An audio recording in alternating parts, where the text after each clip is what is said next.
Third Sunday of Easter, April 23. First reading, Acts chapter 2, verses 14, 22 to 33. Then Peter stood up with the 11 and with a loud voice addressed them, "Fellow Jews and all foreigners now staying in Jerusalem, listen to what I have to say about Jesus of Nazareth. God accredited him and through him did powerful deeds and wonders and signs in your midst, as you well know.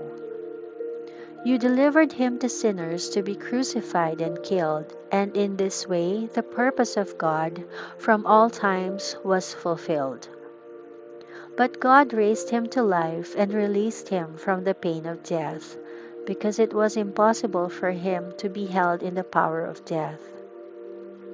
David spoke of him when he said, 'I saw the Lord before me at all times. He is by my side, that I may not be shaken.'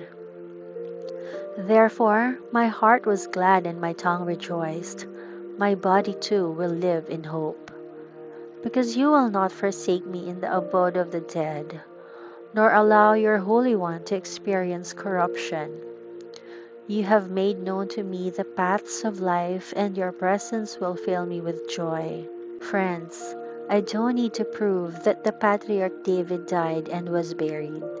His tomb is with us to this day.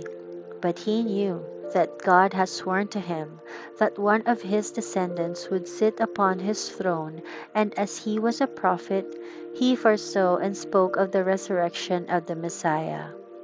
So he said that he would not be left in the region of the dead, nor would his body experience corruption.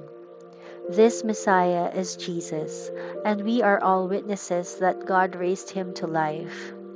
He has been exalted at God's right side, and the Father has entrusted the Holy Spirit to him. This Spirit he has just poured upon us, as you now see and hear." Second reading, 1 Peter chapter 1 verses 17 to 21. You call upon a Father who makes no distinction between persons, but judges according to each one's deeds. Take seriously then these years which you spend in a strange land. Remember that you were freed from the useless way of life of your ancestors, not with gold and silver, but with the precious blood of the Lamb without spot or blemish. God, who has known Christ before the world began, revealed him to you in the last days. Through him you have faith in God, who raised him from the dead, and glorified him, in order that you might put all your faith and hope in God. Gospel, Luke chapter 24, verses 13 to 35. That same day, two followers of Jesus were going to Emmaus, a village 7 miles from Jerusalem, and they talked about what had happened. While they were talking and arguing about what had happened, Jesus came up and walked with them, but their eyes were not able to recognize him. He asked, "What is it you are talking about?" The two stood still, looking sad.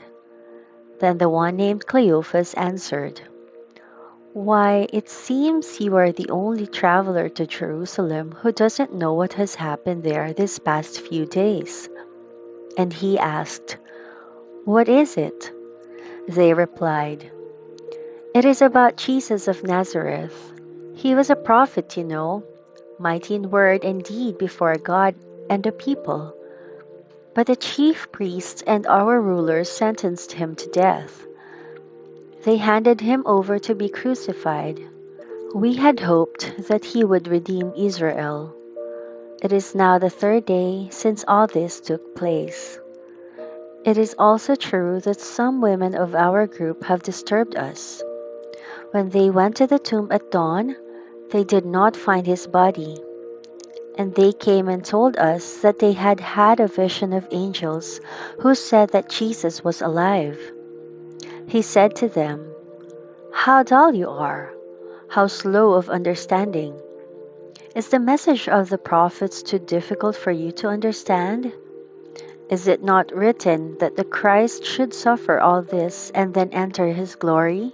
As they drew near the village they were heading for, Jesus made as if to go farther, but they prevailed upon him.